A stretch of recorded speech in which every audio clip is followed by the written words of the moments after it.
All right, all right, all right. It's the Italy Jet postgame show on a very depressing day. I am your host, Italy Jet. I got the Jet show with me, and I have Harrison Glaser with me. And we got some music going on in my background. I'm just only doing what I feel. So, yeah, without further ado, gentlemen, how are you? Yeah, man. I mean, that was a rough game. As you guys know, I'd spoken to you guys earlier. I've actually been sick the last few days. You could hear it in my voice. I'm like, I feel like absolute death, man. But I mean, at least I feel better than what the Jets offense put on the field.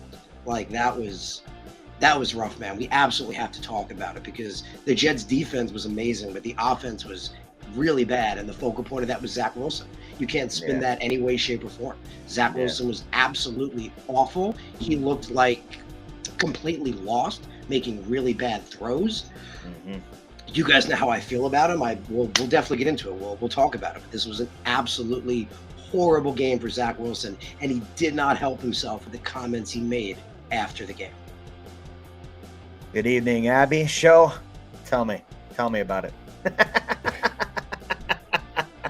What's up, guys? Yeah, man. Like Harrison said, man. You guys know I'm not big on Zach, man, and today did not help my decision I know, on right? trying to change the outlook. From my perspective towards Zach Wilson.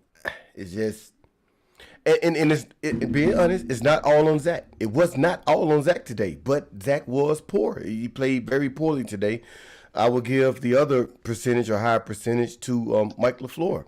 Mike LaFleur was absolutely calling predictable plays. Mm-hmm. And in my opinion, in football, you have to be unpredictable. If I'm guessing the plays, before we hike the ball, then imagine what Belichick and company, what they're doing. You know what I mean? So Yeah, yeah, true.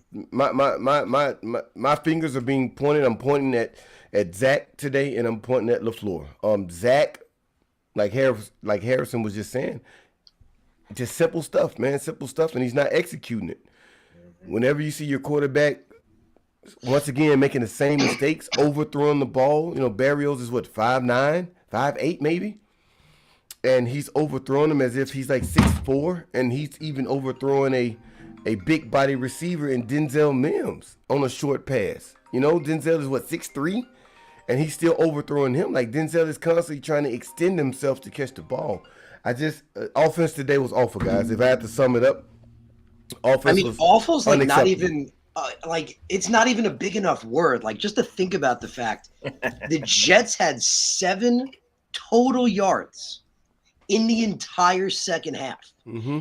That is insanity. This is Mm-hmm. NFL football. Yeah. You're playing on an Yeah. NFL level. Zach Mm-hmm. Wilson completed 4 passes for like 12 yards, I think, in like the Yeah. whole second half. But there were so many Yeah. negative plays, they wound up with 7 total yards in the whole second half.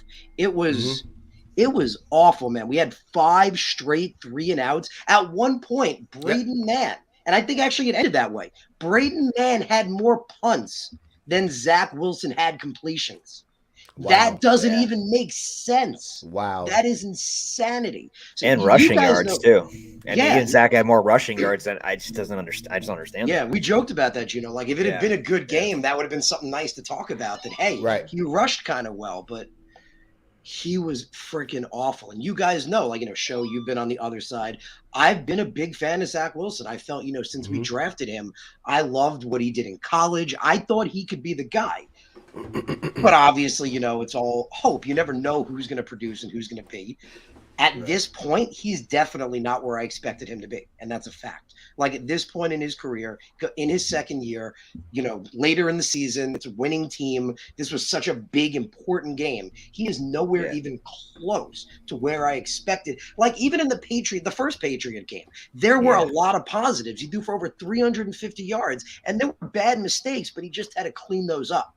Yeah. This was I think I have to go back and watch the game at least 3 more times. Like I Oh, don't absolutely. know what this was. Like you said with the floor, the offense was just completely non-existent. Mm-hmm. There's no better way to put it than they literally had 7 total yards in the Yeah. second half. That's just insane. Like utter insanity. So Yeah. like how I think Zach, he's still a young kid. He's Yeah. still developing. He's like, what, like I think in his 20-something game now. I feel like to say he's a bust yet, it is still too soon to say that. But I got to say, Absolutely. coming from someone like me who really believed in this kid, most people, I don't know many people that believed in him as much as I did. I'm starting to be like, what the fuck is going on? Like, this was bad, like absolutely atrocious. And he didn't help himself at the end of the game. Like Connor Hughes pointed it out. He literally fielded him a softball, like literally softball pitch. He's like, hey, Zach, did the offense screw the defense over? He's like, no. And it's like, wait a minute. Wait, no. How did he exactly say it? Like, I want to get the exact, because he worded it so like perfectly for him to just give like the easy. He asked him if the Jets offense let the Jets defense down. Yeah. Say, yes, we had a bad game. We played badly. He said no. He said no and just moved on. Why I would was you like, say that? Oh my that God. was so that's going to cause know. huge problems in this locker room, because our defense was unbelievable. The defense was defense was amazing. We literally were in the game with no offense, like literally, like not even like a bit of an offense, like no offense. We were still in this game. The defense was awesome. We ended the game with 6 sacks, 8 TFLs. The coverage was, the defense was awesome, man. With Zach, I mean, it's crazy. Like, I mean, he's definitely not where I expected him to be at this point. Does that mean he's not going to develop and he can't become the guy? I don't think that's the case. But we were talking in the past, like Salah said, it wasn't time to sound the alarms. Well, now it's time to get the alarms buzzing a little bit. Yeah. Now it's time to get those alarms buzzing, because this is a problem. Like, even, and you guys know, coming from someone like me, who is a huge Zach Wilson fan, really believe this guy could be the guy.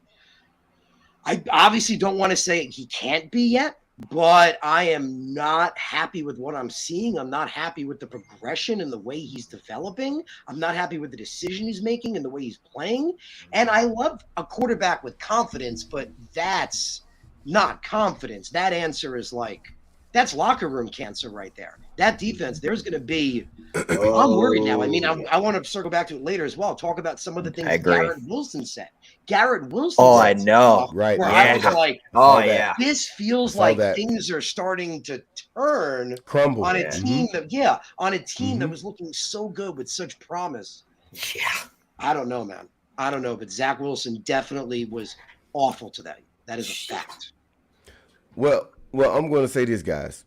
Go for it. I know a lot of people are calling for his head today. Of course, I'm one of them. Yeah. But I mean, that comes with the territory, right? You're a professional sports player. If you perform poorly, you're going to get your head ripped off, and don't expect anything less. So, but within that, I'm just gonna speak on my own. I'm not ready to see them bench him, right? Don't bench a second-year guy, man, that you drafted second overall. Do not do that at all. What you need to do is keep playing him to see what happens with him. And at the end of the season, then you make your decision. Do we trust him enough to go into a third season? Should we maybe take a quarterback in the second or third round? Maybe not the first round, but what about the second and third? Because you're looking at our quarterback room, right? We have Zach Wilson, we have Mike White, we have Strebler, and we have Joe Flacco. My opinion, I think Joe Flacco is done after this season. Mike White may not come. He might not come back to the team. Joe we have him on the the 1 year done at the end of last season. Right. You know what I mean? I think it's just, just that, that veteran leadership in the room. Joe Flacco was done like 6 seasons ago, right? But anyway, let me stop. But what I'm saying, though, like as of right now, if you're saying, let's say Zach Wilson, let's say Flacco is done at the end of the season, and we don't draft or add any other quarterbacks to our locker room, are we trusting Strebler? Are we trusting Mike White?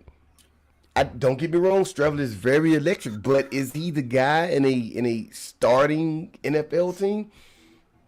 I'm not 100% confident in it. So I'm saying let Zach play. Let him take the bumps and bruises. Let him, absorb all the energy that's being given out right now on social media and so many other different platforms, and see how well does he handle it. My opinion, pressure does two things. It bursts pipes or make diamonds. Now, if you keep playing Zach, you're going to see what you have in your potential franchise quarterback. Is the pressure going to, continue to build and destroy him, or is he going to use it to build, his legacy and him going forward? Like, you're going to know what kind of player you have by the end of the season with Zach Wilson. So you guys know where I stand with Zach Wilson. I'm not the biggest Zach Wilson supporter, but I am a fair guy. And being fair, you let that young man play until the end of the season and see how he develops. Fair enough. Fair enough. This is the Italy Jet post-game show. We got Harrison the show on. I will say my opinion Playing the at the devil's very advocate. end. I like that. I'm going to say my opinion at the end of the show. This is called the Vet Fest. The Vent Fest. Abby, we see all your comments, and we agree with you. But I'm going to talk about your one comment with James Robinson. We are all kind of confused why James Robinson wasn't really out there and why we're playing Ty Johnson a little bit more. That's what's very interesting. And that throw that Zach Wilson made to Ty Johnson on the left side and almost got interception. Yes, I just didn't understand it. I don't know why. Let's talk about that. Show, we'll go with you. Why do you think James Robinson was still over Ty? What do you think? A lot of times, guys, I think it's a lot of behind-the-scene things that we don't know about. Maybe there could have been a small injury, that they didn't want to leak out. They want to keep him on the 53-man roster because right, because coaches plan based upon who's actually on the 53-man roster, especially a guy that gets a lot of touches, like a Robinson. So maybe there's something going on. Like Max Mitchell, we thought he was going to come back. Right, yeah. He's a contributor, so they kept it under wraps until the game. I get it. I understand that. That's what you should do as an NFL coach or staff. So I think from that standpoint, maybe there's something going on, like not in a bad way. Maybe there's like an injury, or maybe he had like a small illness, and he wasn't 100% like they wanted or needed him to be. So I mean, that could be the situation. We're not 100% sure. I mean, they won't leak it out to us, so we'll never be 100% sure. And another thing is, and maybe they thought they can get more explosive plays out of Ty Johnson. One thing about Johnson, he's not the best running back, but sometimes this guy is very electric, man. Sometimes he makes something out of nothing. I do agree with that. So maybe they were reaching to say, well, maybe Johnson can but maybe Johnson can give us a window just to kind of, give us that 15, 20-yard big play that he's, accustomed to doing for us at, so many times. So maybe that's it. I don't think they're giving up on Robinson. I highly doubt it. If you look at the Bill game, Robinson like one of the reasons why we won that game against the Bills. So I doubt if they came into the very next game saying, oh, we're not going to use Robinson. So I don't think that's the case, but that's just my opinion. What do you think, Harrison? Yeah, so before you excuse me. So before you brought up with with Ty Johnson, Zach Wilson missed a throw, a big throw to him. Yeah, on the left Back side. to that for a minute, because like you kind of like you said at the bottom, man, we're mad. We're all like that was like I'm still like fuming. Like it's hours later. Like it's hours later, and I'm still that game was so brutal to watch. It was so painful through the whole, especially with how great the defense was playing and the way we lost. The way we lost that game was just like they could have punted it out of bounds to not even give him the opportunity to even try to run it back. That was rough. Like that was like, I don't know how you guys felt, but like that took me like a moment to like process that as it was happening. Like I was like, what? Like I'm coughing at the same time. I'm so sick, and I'm like, what? I'm like, I don't know what's happening. Like I'm freaking out because like it was crazy. That was brutal, man, to lose just like that in the last freaking seconds. And I think part of it is it's clear that Bill Belichick definitely has Zach Wilson's number. I mean, most of his interceptions have come against the Patriots, and his worst games have clearly come against the Patriots. The games where we've questioned him the most have been these Patriot games. So he's clearly got his number. I could be, again, no one talks about this. It could be the fact that, back when Belichick drafted Mac Jones, the same year Zach Wilson went, he might have done enough work and homework on Zach Wilson that he knows this is how we stop him. Like, this is how we get in his head. This is what he likes to do. These are the plays he likes to throw in bad pressure. He looks this way. It's got to be something because he absolutely has his number, like has it. But, man, Zach, he made some bad throws that were bad mistakes. Some of the picks were dropped. Some of the picks were dropped in the wind. He made really bad throws, really bad, and such inaccurate throws. Some of those throws were like freaking chip throws to guys that were 5-6 yards away from him. And I know the wind is bad, but Mac Jones was making those throws. Exactly. And so, man, I'm just like, yeah. I'm at the point where, like, like I obviously, like we were saying before, like I'm not ready to be like Zach can't be the guy. I still believe, we'll see what happens. But man, I'm honestly at the point where, like, after what I've seen, like, I just don't know. Like, you look at the numbers. The numbers have been bad. They have been. The completion percentages have been bad. He's had multiple bad games. He's had good games too. So you just don't know. But I don't know, man. I just honestly don't know. And I know, all fans, like you said, are just calling for his head now. And the comments he's made are not helping. You see with the players, the comments they're making, the locker room, it makes me really nervous. Like, I don't know. This was a team, like, we look at it and we're like, normally we'd be like, well, we lost this game, but there's still 7 games left. We're still 6-4. We still have a winning record. We're still in the playoffs. We could still get the wild card. But we're just so, wrapped up thinking about how bad Zach played that, like, we're not even thinking about that. Like, how great the defense was and how this season's far from over. And how if we continue to win from this point out, we still have a season. Like, we're easily still in the playoffs. But it's just brutal, man. It was an absolutely, like, the numbers are insane. Like, the fact that he completed, 9. He completed 9 throws of 22 in a professional football game, averaged less than 4 yards a throw, had barely over 75 yards. It's awful, absolutely awful. I think, like, in the second half, I think he had like 4 completions for like 12 yards, something like that. I think Samini put it out. It's rough, man. It was really rough. And again, you guys know I'm someone that has always believed, like, from college, like, I like what I saw in the kid, but it's not translating right now. And I definitely can easily say he's not where I expected him to be at this point. Not even close to where I expected him to be with this quality of a team around him. Yeah. And like we said, we saw games in the past where there was a lot of good, but some bad. This was just like, I don't even know what the hell happened. This was just like non-existent. Yeah. So, like, So that gives me another question to ask you both, and I don't know if you were going to say something afterwards, but is this the kind of thing with Joe Douglas? Is he going to sound the alarm? Is he going to tell Saleh about Zach? Is he going to step in? Because this is Joe Douglas's guy. Like, this is the guy he drafted. So you got to like think in your head, Jet fans and just Jet content creators. Like, do you think this is the moment to where we can't waste this? We have a playoff Super Bowl defense. We do. We're not good on third down, but we do. It's one of those things where, do you think we need to go out and get a bet? Do you think he's going to start Mike White? Do you think he's going to get Strebler? Do you think Joe D is going to step in and kind of tell people what to do? Or do you think Joe D is not that kind of guy? Like, what do you think now because of the things progressing down the road? We'll start with you. I think Joe Douglas is a good, almost great general manager in my opinion.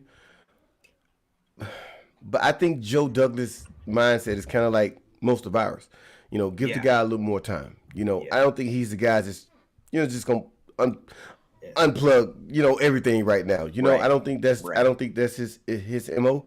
Like, when you think about Mekhi Becton, I think the average GM would have gave up on Mekhi Becton right now. But Robert Saleh and Joe Douglas are still 100% behind him, at least on the surface value. With Zach, it's still early, man. Like, and you guys know, once again, how I feel about Zach. But in all honesty, it's too early to pull the plug on Zach Wilson, man. It just is. The guy's not injured at this point, not that I know of. And the future is still bright. Is like you say, sound the alarms? You don't sound the alarm yet, but you kind of like put your hand on the bell right now. You know what I mean? It's kind of like, oh shit. I agree. Like we may have screwed up on this one. I'm not gonna pull it yet, but my eyes on Zach right now. You know what I mean? Yeah. And what I was gonna say earlier, man, is like let's be honest. The quarterback is the leader of the team. They just are, right? Yeah, 100%. At some point, it has to click with Zach. I'm not getting it done. You know your stats in the game. Like, guys know their stats. Oh, yeah. You know where you are, right? At some point, it has to click with Zach and say, I need to do something to make us progress forward, as far as getting a score or winning the game. Especially what Wilson, I have to do this. Especially what Garrett Wilson said in the game, said in the press conference. Like, that's alarming for people. Oh, Garrett Wilson said a lot. Oh yeah, and then DJ Reed too, and DJ Reed too. Right, both of them.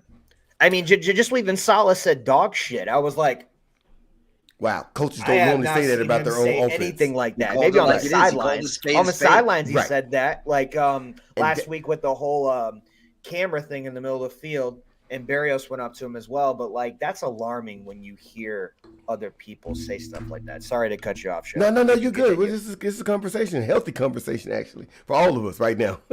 It's what it is. It literally is a conversation, like a fan being like, "Yeah, the fuck did we witness today?" I think.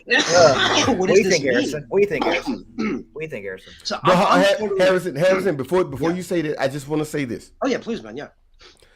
When you think about the greats, even before they became great, you could see them progress. You can see them progress. Allen to get there. Manning, right? Breeze. Right. You can see them. And one thing that I did love about Zach that leaked out in that Pittsburgh game, when it leaked out, he was like, guys, let's go fucking get a touchdown. When I heard the guy say that, you know how I am about Zach? I was like, oh shit, I like this. Okay. Like what you're cooking. Like this is what I want to hear from my quarterback, right? Yeah. And not only did he say that, he actually did it. You get what I'm saying? I expected that from him today in the second half. I said, okay, guys, we struggled offensive wise in the first half. Had no idea it was gonna be that bad in the second half. But I expected Zach to put his big boy pants on in that second half and at least get us one touchdown. I felt like if we had one touchdown in that second half, we had the game. Okay, Harrison, go ahead, bro. Go ahead, bro. And there's a lot of other factors as well. I mean, obviously, again, Zach, no sugarcoating it. He had an awful game, but the offensive line was atrocious too. I mean, we lost Nate Herbig, which is huge. Right when I heard Dan Feeney was coming in at right guard, I was like, oh, and then Max Mitchell didn't come back. No. So I'm just like, oh, no. And you guys know how and then I we felt about activated Cedric McDermott. from the We beginning. even activated McDermott too. And I'm like, what is going on? So, sorry, go on, Harrison. Yeah, no, of course, yeah. But Abuehi, you guys know I was never a fan of him from the beginning. The dude was a turnstile his whole career. I mean, I looked at what he did over his 8 years, and I was like, why did we even sign him? I thought we signed him just as depth, and he would never see the field. I thought Mike Reimers would be the right tackle, honestly. I was shocked about that. So the offensive line, that right side, I was joking with you before. Excuse me. I was joking with you before, Gino, that you might as well have literally just not had anyone to the right of McGovern and just had an extra receiver or tight end out there just to make it a little fair because they're just turnstiles. That right side of that line was a train wreck. The whole line in general was not good at all. The running game did not exist, couldn't get going at all. But at the same time, and again, you look at the play calling seemed very vanilla. It seemed like there was no changing. There was no adapting at all. I hated the throws. It felt like it felt like a very stagnant offense. But even with all of that, Zach was bad. You can't argue. He was absolutely, the numbers are nothing. What he did is not something you should see from an NFL quarterback, even arguably in their rookie season. Like, that was really bad. Like, missing clear, blatant throws from guys that were really close to him. So, like we said, I've always believed, from what I saw in college, I fell for this kid. I was like, this kid has got what it takes. He's got the arm strength. Like you said, Show, he's got the attitude. Like, I love all that part. Like, he's confident. He believes in himself. He doesn't let anything shake him. He said that earlier in the week. Before the Patriot game, he said, nope. He said, I have a mentality. No one knows what they're talking about except the coaches in this room. That's it. I ain't listening to the outside noise. I'm not letting that affect me. And I've always loved that about him. Going back to his rookie year, all the things, the fact that he was constantly learning, how when he went hurt and got out, he came back and played smarter, how he played for not as much today, but was playing smarter football, making less mistakes. I don't know, man. It was just, I don't know if just a combination of all of it, just the bad offensive line play, no running game, just the bad play calling, just he couldn't do anything, but it was awful. It was absolutely awful. And it's now, like you said, going to bring, obviously, I like show, like you said, excuse me, show, like you said, I don't think he should be benched yet. I'm totally with you on that. I mean, it's interesting to think about because we have seen in the past quarterbacks that have been benched and have, taken the time to look from the sideline, get a different perspective, watch someone else play, and then come back and be better. Mm-hmm. But at the same time, it's good they feel this is their guy. Like, we believe in this kid. We're not going to show any waiver, and you don't want, his confidence to be shaken. Mm-hmm. But it's great. It's just to think about. I mean, like the big thing that just comes to me is all the things that I loved about Zach Wilson, I'm not seeing right now. I'm not seeing it specifically in this game. And he is not where I expected him to be, doing the things I expected him to do. So, like you said, I mean, it's not time to sound the panic alarm, but like you said, Sho, it's time to put your hand on it. Mm-hmm. It's time to put your hand on it and start to think about it. And we mentioned it a couple of weeks ago. It's worst case scenario, but I guess the only silver lining is that this team is stacked. This team defensively, and you take the quarterback out, it's a team that's ready to win now. It's why just a few weeks ago with the other Patriot game, again, the Patriots just seem to have Zach's number. Yeah. The last Patriot game, they literally said the same thing, that Zach's what's holding this team back. If that turns out to be the case, that is a silver lining in the way that you do only need a quarterback. Like Abby pointed out, I do have to agree with you, disagree with you, Abby. The one person I do love is Joe Douglas. I feel like Joe Douglas is the guy. Love what he's put together. He's built this team. Mm-hmm. Ever since he's gotten the keys to this team, even if you're not a fan of Zach Wilson, you take that away. Look at everything else he's done. He's built this defense into one of the best in the league. He's put quality offensive weapons around. Yeah, the offensive line has been hurt and it's turned to shit. But when everyone was healthy, it was a really good offensive line. You can't fault him for injury. I mean, it happens. Yeah, so, true. Yeah. I mean, I'm hoping he's a young kid. He could still develop. Things could turn around. I did not like what I saw. I'm not liking the progression I'm seeing. He's not where I expected him to be. And I'm starting to get to the point where I'm not ready to give up on him, but I'm concerned. And I, again, just look at it as, well, this team is stacked. It is just a quarterback away. So the worst case, God forbid, Zach really isn't the answer. This team really just needs a quarterback. Let me say this, guys. Two of the ways that you help your young quarterback out is, one, a good running game, right? And we saw that when Brees and ABT were healthy. Zach, you could tell the pressure was not on Zach because the running game and the offensive line was playing at a playoff type caliber team, right? That's one way you help your young quarterback. The second way, and neither one of them is first nor second, but just two ways you help them. True. Utilize your tight ends. Our tight ends have been absolutely missing. Like, I don't even think they exist. It's just dead money. It's dead money right now. I don't know where in the fuck are our tight ends at, dude? Like, I have no idea. Conklin had 2 receptions today for 15 yards. Uzama had 0. Ruckert was not in the game. On the offense, he was on special teams, but he's not in the game. Like, what are we doing here? We went out and got 2 pretty good tight ends in the offseason. We drafted a pretty, and we cut a good one too. And he's lighting it up with the Giants right now. And I hate to say this because I like this guy a ton. If you guys follow me, you know I'm a huge Mims guy. But this speaks in volumes when I tell you that Mims was our leading receiver today. Yeah. Denzel Mims. Yeah. You know what I mean? Yeah. That's saying a lot about this offense today, man. That's a problem. Oh, yeah. So I just had to say that. I would like to see the tight ends somehow. I mean, you know that New England doesn't believe that we're going to pass the ball on them, and nature didn't help us today with the high winds. Yeah. They could give two shits if we were passing the ball or not. They put pressure on Zach and they stuffed the run. Yeah. Our offense was done today. Well, the way that you kind of like counter that is you put the two tight ends in and you make their linebackers cover one of the tight ends.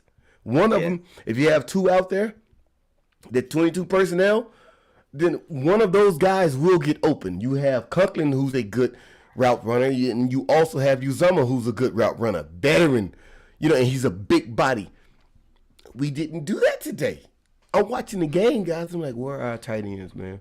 This is bananas. Yeah. But anyway, Amen. I just had to say that. I had to say that, guys. That was one of the things that rubbed me the wrong way. So when I said, like, Zach was performing poorly today, and also half of the blame at least goes to LaFleur for not calling the right plays and putting in the right personnel to make the ball move. Well, that's part of it, the tight ends. But I'm sorry. Go ahead, guys. No, you're right, man. It definitely feels like New England definitely has our number right now. LaFleur is too.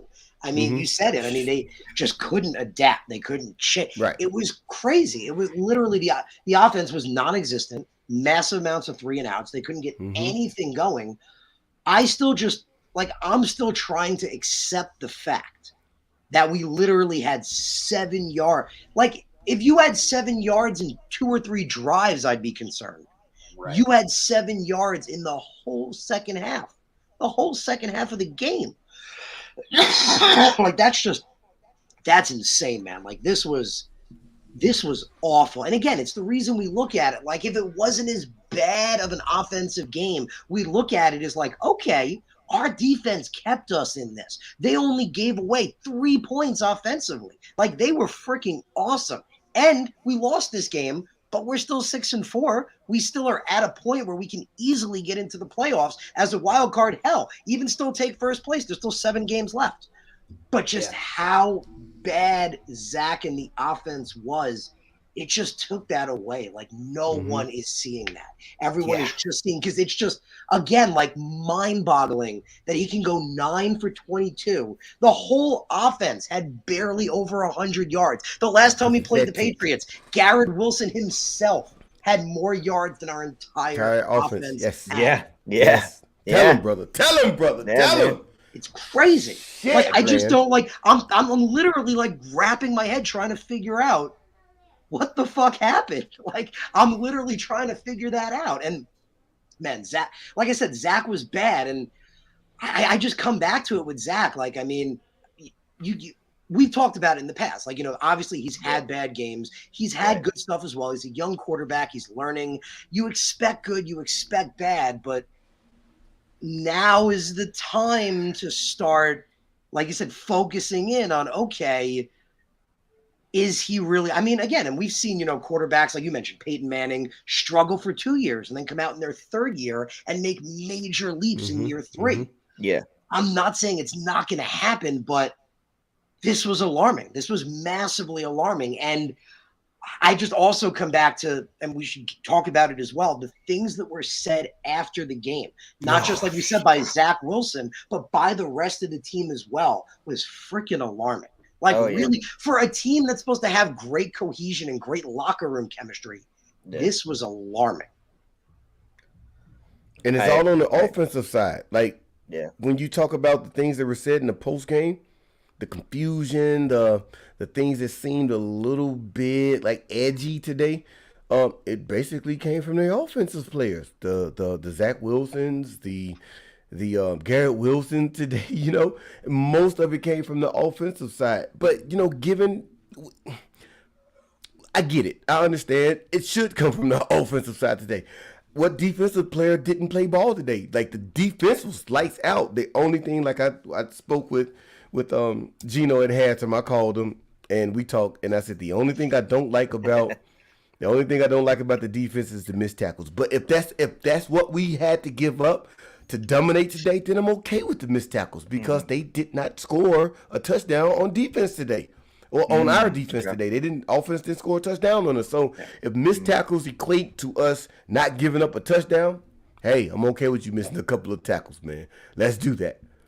But the offense, like you said, Harrison, man, the offense was absolutely a nightmare today, man. It was insane. Like unacceptable. It was like I think all of us, like, we're still trying to process what the hell we watched, and we're trying to figure out. It's like a train wreck. We're like, what the fuck happened? Like, I was especially with that return at the end was like, that was like the icing on the cake. Icing on the cake. It was icing on the cake. Exactly, icing on the cake, bro. It was the icing on the cake. I almost cried. It was so demoralizing because it was like Sauce said the same thing. Sauce literally thought, we're going into overtime. Okay, the defense has got a chance here. Oh, that was brutal that he was able to bring that back. Quick question for you too. Yeah. Do you think that was a fumble from Mims today? I mean, from Sauce when he knocked the ball out first quarter. I didn't think the guy made what you would call, and that's that's the thing. It kind of changed. Remember, what was it like 6 years ago now when they changed the rule to, remember, a football move?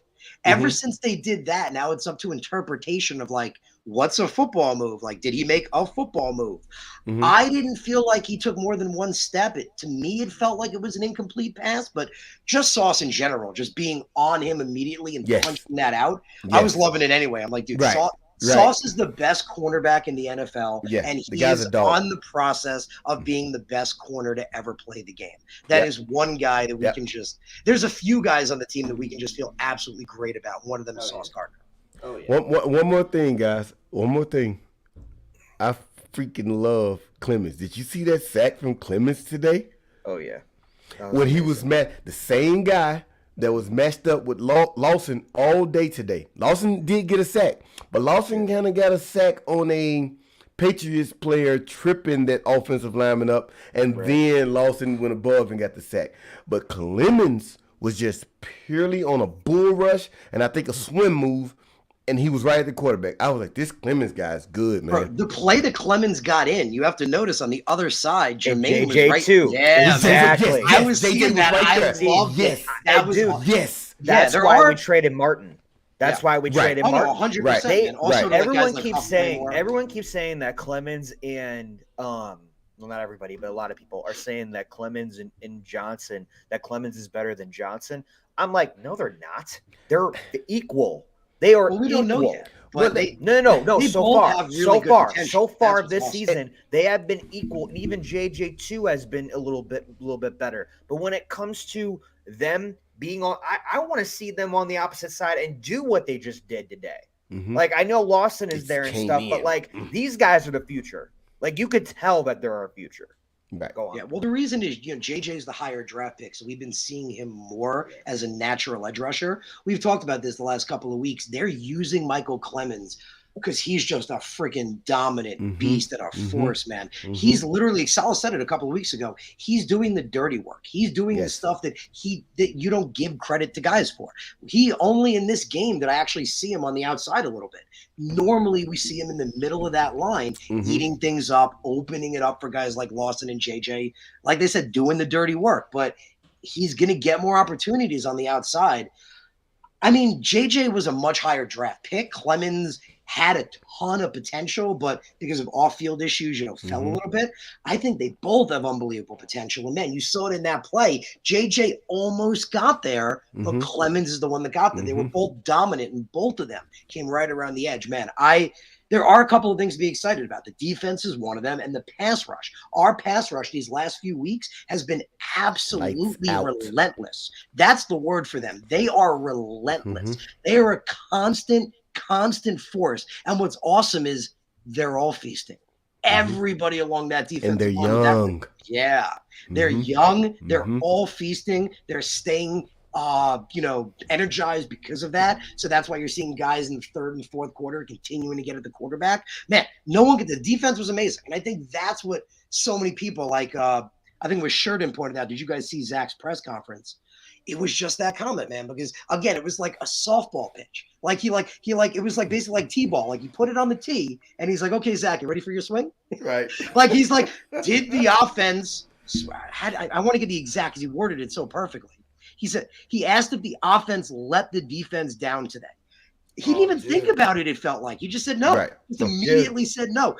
Dude, It just is- recently, he's getting ripped apart on social like just media, it's now, great. I just looked on Twitter. I recently, just now, John Franklin Myers liked that tweet that Justin Gray put out. He said about Allen that he quoted Allen, he quoted Zach Wilson that Allen, like, I blame myself, that was on me. And then there was another one that said Zach, no, just no. And John Franklin Myers liked that tweet. Like, that's alarming as hell. That's what That's I'm alarming saying as hell. about being that guy that that's just steps me, up. though. You have to tell your team that's on me. Yeah. I did that, But Sorry, Harrison. trust in me, I'm going to do better. But this one was on me, guys. Take the blame. Stop pushing that shit off on everybody else, man. Eat the blame. Everybody know you struggled. Yeah. Shout out to JFM, man.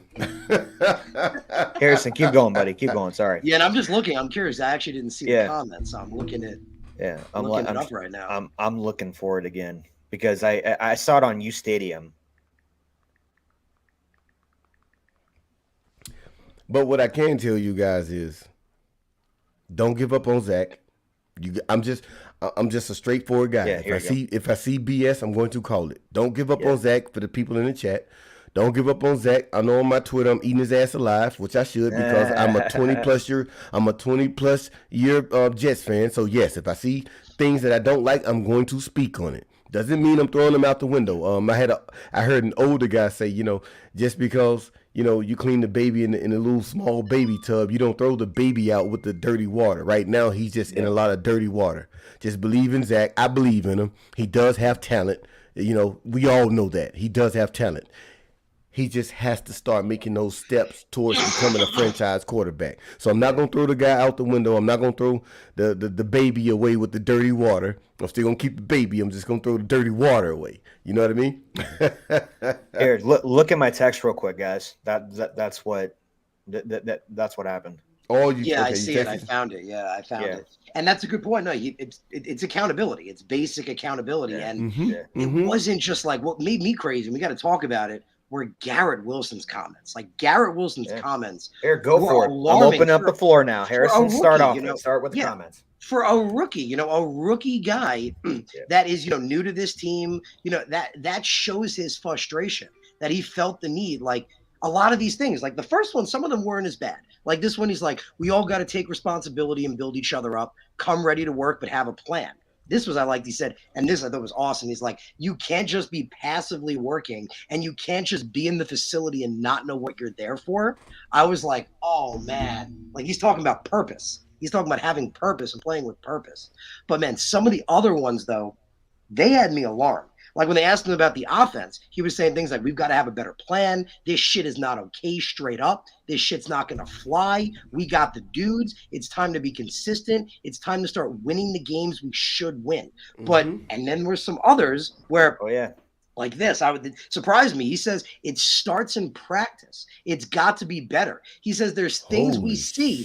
So this really, God was like, damn. He said it starts in practice. It's got to be better.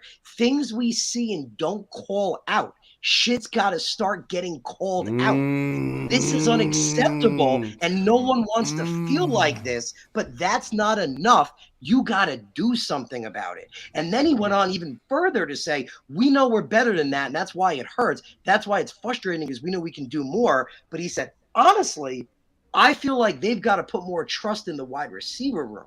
I feel like we can go up and make plays and do things. And I could sense where it's like that frustration. That's not what you want to see from your rookie wide receiver that is looks like the best wide receiver on the team, our future wide receiver one. That's some scary stuff. Like going back to just that practice one got me alarmed. Like, I saw you were like, oh my God, like when I said that. Like that's crazy that he literally was saying that there's things we see and we don't call out in practice, and we have to start calling it out. I was like, is he referring to Zach Wilson? Right. What is he referring to? Dude, he said that was I know Coach said dog shit. I know Garrett Wilson said something about some shit. He said shit. No, he had a couple of them, but he said shit a bunch of times. Like he actually said shit a bunch of times. Like it was funny because he was shitty day. It was. Yeah, he said with the game plan, he's like, this shit is not okay. This shit's not gonna fly. It's a Earlier than mess. that, he was pissed. He was absolutely pissed. And being honest, guys, I think I said this on with Gino on my live weeks ago. I said I think they're using this run game with Brees and Michael Carter before they were injured to mask the uncertainty of Zach Wilson. I think they want to pass the ball more. Being honest, I do. I think just Brees Hall was given, and that's okay. You know, if it's working, use it, do it. You know, like when you look back, if you're 15 years, in the future, when you look back, you don't care if they were running the ball or winning the ball. You just want to look back and see, well, shit, the Jets actually won a Super Bowl that year, right? So whether they were passing it or running it on how they, acquired the Super Bowl trophy, is just. With that being said, what you just said, Harrison, is that certain things in practice need to be called out. I think they've been seeing this for a long time. It's just now they can't hide it. You can't keep putting. I don't want to say this because I don't. I really don't. I love Garrett Wilson. I love the kid. But like when he was saying stuff like we're not where we're supposed to be, we need to call shit out in practice. Isn't that the same things Jamal Adams was saying?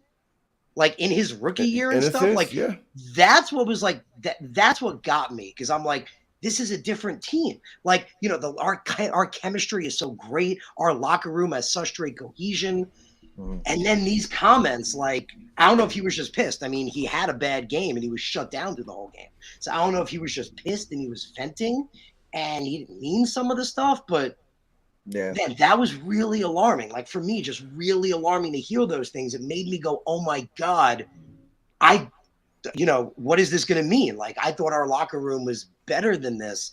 Is there really like shit that we're not hearing? Like he's saying, exactly. Is there really stuff that is not good that we're not being told about? Like, and they're definitely rugged that. Yeah. Oh yeah. But think about it though, guys. Every time that someone has came out this season and has been very displeased, it's been in the wide receiver group. That's right? True. It's true. It's been in the wide receiver group. Thankfully, we've only had two. So. Right. Well, the Denzel Mills asked for a trade. Oh, that's facts. You know what I mean? Yeah. The only one you can kind of say was borderline was Reed after the I think the Cincinnati game. I think it may have been the Cincinnati game, but when he came out and he was like, we have to simplify things. We just have to come, so everybody can get on the same page. I wouldn't necessarily say that that's on the level of Garrett Wilson today or Elijah Moore, but it was borderline. It's basically calling out the team. But they fixed the shit on the defensive end. They did. They've been getting called out from the wide receiver standpoint basically since the beginning of the season. This shit has not been repaired. We're still seeing the same issues, in a sense. Especially since AVT and Brees. This offense has not, we just haven't been moving the ball. When you think about the Miami game, the high-scoring Miami game, that defense was just lights out that game. Do you know what I mean? Defense was lights out today, man. Yeah, it was, but was a couple. But we didn't force any turnovers today. Yeah, I think today is probably the only game that we haven't forced a turnover. You know what I mean? I think if that was a fumble, we probably would have won the game. We probably would have scored a touchdown. We would have had the ball like on the 3-yard line, on their 3-yard line. I think that would have changed the game. Momentum would have been crazy, but nevertheless, it didn't happen. So today is the only day we didn't get a turnover and we lost. Yeah, and what's crazy to me is I figured, the win was a big factor. When the game first started, I was like, this is a big-ass win. When Greg made that kick, I was like, he really like line drive that thing way to the left just to make it go through the uprights. Like the wind was so strong. Right. But then we saw Mac Jones tearing it up. Like he was legit making good throws in the same wind. So okay, you can't use that as an excuse. Right. Mac Jones is doing it. Like I figured that was my biggest thing at first. And now I'm like we said before, man, it's a total vent fest because it's like I just don't know. And you guys know, of all the people, I've been the biggest, Zach Wilson is going to be the guy. I believe in what this kid brings. And I still love his attitude. I love all the things he does. But today, I couldn't believe what he said after the press conference. Couldn't Yeah. believe that he just said Yeah. no like that. He seemed to have a bit of an attitude with it, which was kind of crazy. And the performance was just, again, like, I mean, he's still young. He could still develop, but I'm not seeing what I expected to see based on what I liked in him. The things that I liked and was like why I felt he could be the guy, I'm not seeing that. And he looks bad, like really bad. And it's to the point where I get it. Like, like I point out, like, like everyone's like saying, because I'm a big Zach Wilson supporter, I like the kid, but I'm a Jet fan. I'm a Jet fan just like you guys. I want to win. Yes. I want to win. I'm a Jet fan Yeah, before I and want to win foremost. so bad. So if yeah. Zach Wilson can prove that he's not the guy, then we got to find the guy. Like that's the case. I want us to win. And I feel like this team is there. And that's why so many people are frustrated. The defense was amazing. There's a lot of talent on this team. I felt, that Patriot game, I was like, we talked about it. Everyone's saying Zach was what was holding us back. Well, he had a really big game minus the mistakes. Today, there's no question. Zach is 100% the factor that's holding us back. And like we said, maybe the offensive line, obviously a big factor. The running game not being there, big factor. LaFleur, big factor. But it's still bad. Like, it was really, like we said before, we talked about, the numbers are just, like, they're nauseating. The numbers are absolutely, to think about these numbers that we put up, it's embarrassing. It's absolutely embarrassing. Right. Yeah. Well, and not only that, it's, I think what people don't understand is there is so much more than what the fans and analysts are seeing than what they're seeing. Like, they're in the building every day. They see what's going on. They see what's good and what's bad, but they don't share it to everybody. And we all know that sometimes some things they can share, sometimes they can't. But the fact that JFM has said something, the fact that Morris said something, the fact that Mims asked for a trade, it's in the fact of all these press conferences when it comes to Wilson, when it comes to Garrett Wilson, so Zach and Garrett, and then even Reed's done it a few times where he said his thing and then they clear it up in the defense room. The fact that everyone is doing stuff on social media, the fact that players doing something, it's not only alarming, it's obvious now. It's so obvious. And now it's like, okay, well, Salah, I love you, Salah. Like, Salah's the man. But it's one of those things with Salah is you can't ignore this stuff anymore. Mm-hmm. Like, you can't just shrug it off anymore. Now it's like we need to turn this around. Now, I know I still think we do a playoff team. We just need to correct some things. But overall, this is very alarming. And a team that's been very good, now we have a quarterback issue. Now you have an O-line issue. Now now people are saying things. It's like we got to bounce back fast because the Bears, we're not going to talk about the Bears right now, but the Bears, it's going now we need a must win. Well, no, I don't know about must win, but it's a good comeback win. And then Fields has scored a couple rushing touchdowns. It's like, okay. Like, we're waiting and waiting and waiting. But I think it'll get there. But right now we'll figure it out. But guys, let's talk about defense. Defense. What's some good things about defense? What's some bad things about defense that you think? Harrison, we'll start with you. Well, the defense, man, the defense was the only bright spot. That's the thing. Yeah. The defense was the best part. I mean, we held the Patriots to 3 points. It was, I said right toward the end of the game, this was just like the last Patriot game. Our defense was literally keeping us in the game, just like the last Patriot game. Our defense was the only reason we were still in the game. And it was the same thing here. Like, I just, again, try to wrap my head around the numbers that the offense and Zach Wilson put up. And it's just insane to me. But our defense kept us in this game despite that. Again, the pass rush, unbelievable. Best word to describe it again is relentless. It's been an unbelievably relentless pass rush that is constantly imposing its will. And what's amazing is, like you said, Sho, not just how young they are, but how many of them are eating. Like, every single person is feasting along that line. Like, at first we talked about, we weren't sure about this rotation. Now we're like, this is amazing. Like, every single person gets to the quarterback and they stay fresh because there's so many of them. The linebackers, not great today, but overall they've been pretty good.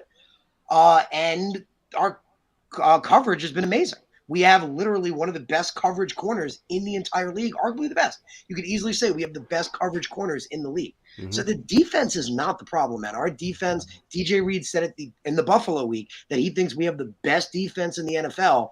I kind of agreed with him in that moment, watching what we did against the Bills. We did it today. Our defense is unbelievable. What the hell is going on the other side of the ball? That's what needs to be figured out. Right. The complete opposite. Yeah. I piggyback off Harrison, man. There's no complaints on the defense. Defense was lights out again.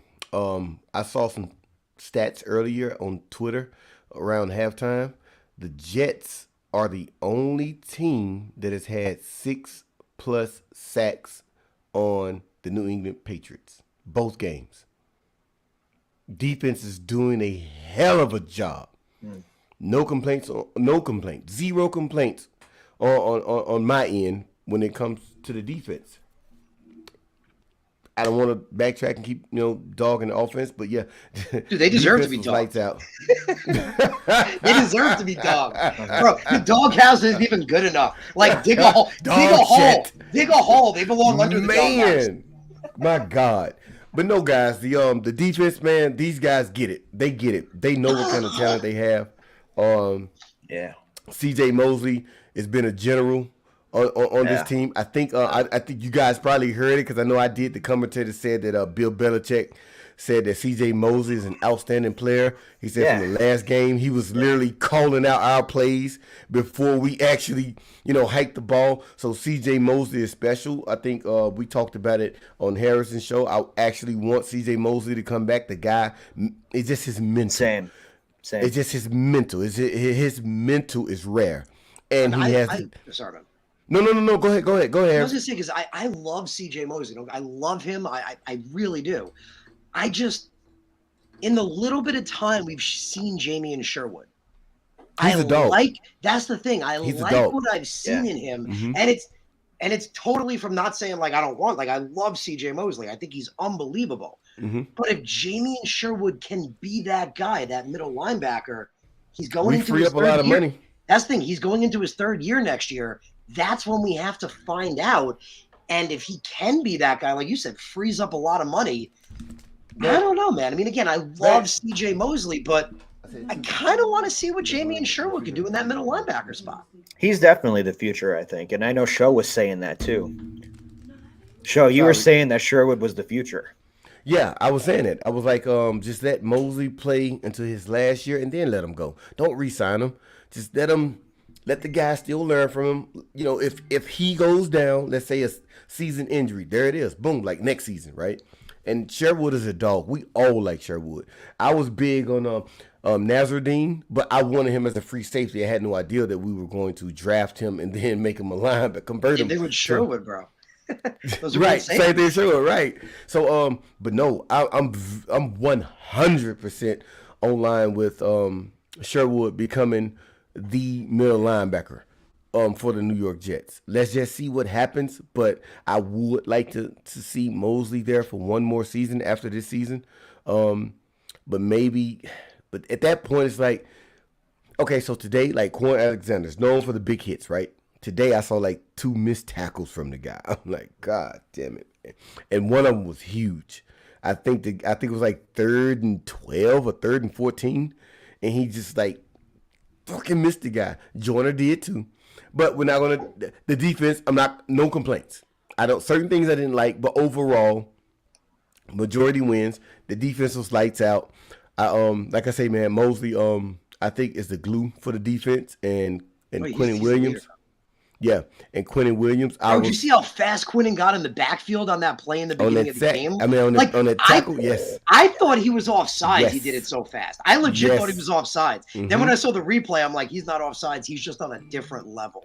I was like, is having a hell of a year. Forget Pro Bowl, dude. Please pay him. Yes, please pay. Yes, pay the man. Pay the man. I've been asking for a while. I asked the Jets again. Please pay Quinnen Williams and Bryce Huff. Those two men need to be paid. Absolutely. Yeah. Huff and Mosley. Yeah. I mean Huff and Quinn. Yeah. Huff and Quincy. Oh my God. We need to resign Quincy too.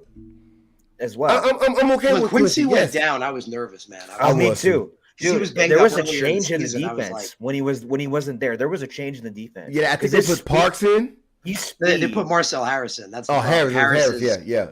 He's not Dude, that great. Yeah. I would have liked to see Speed, Nasruddin, bro. I'd rather see Me too. Nasruddin over Me freaking too, bro. Marcel Harris. He ain't the answer. or Sherwood in that position too. Why not? And then Carter went down, and then they put in I got Eccles. nervous. And Eccles, like, I think he maybe had the same bad sound that Denzel Mims had last year. Because as soon as he stepped in, he was like kneeling down, crying, and looked like he was puking. Right. I'm like, the fuck is wrong with this guy?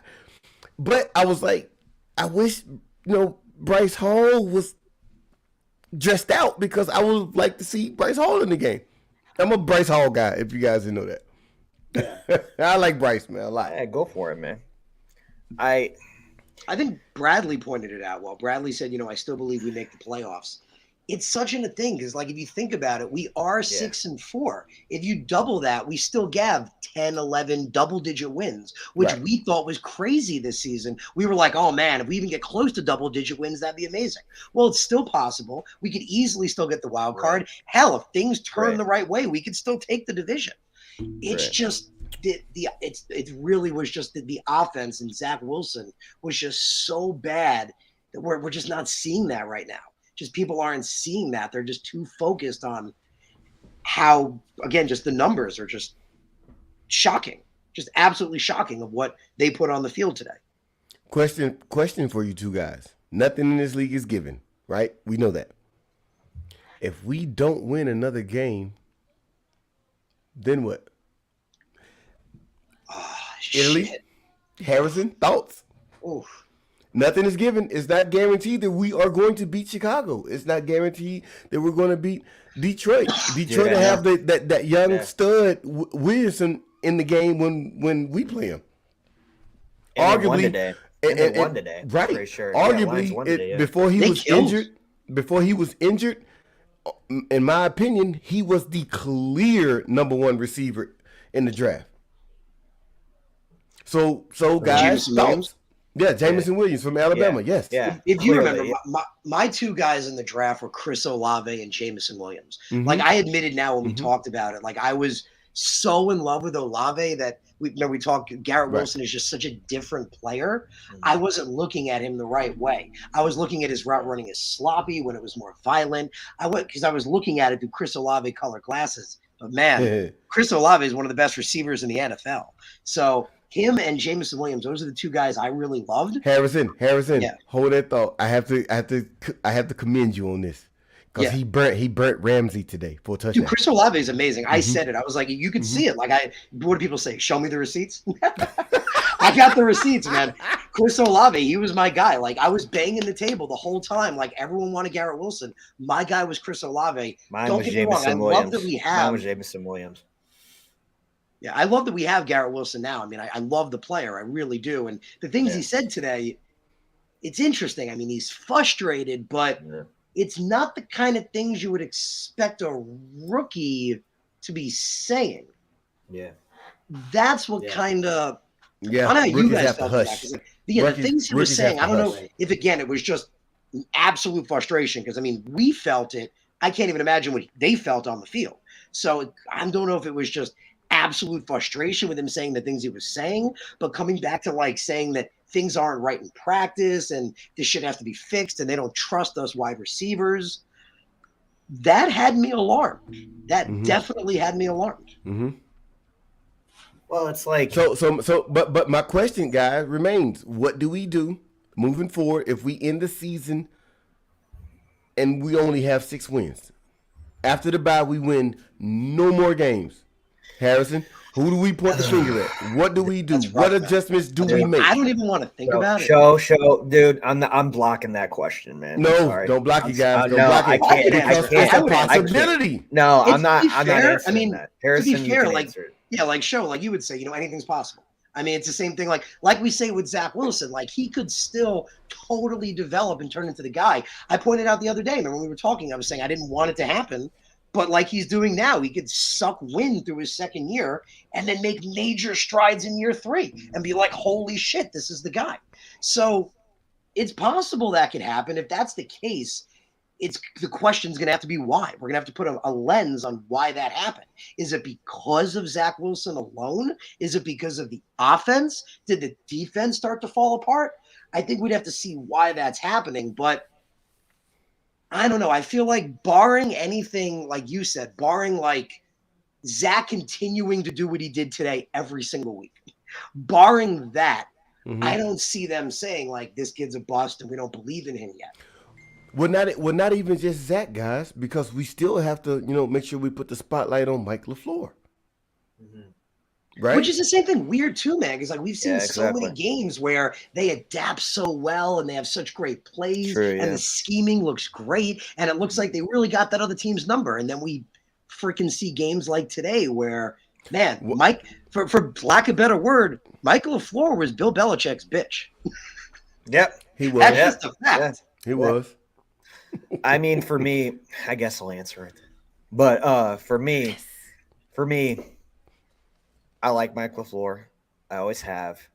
But what I've seen this season from him is not what I expected.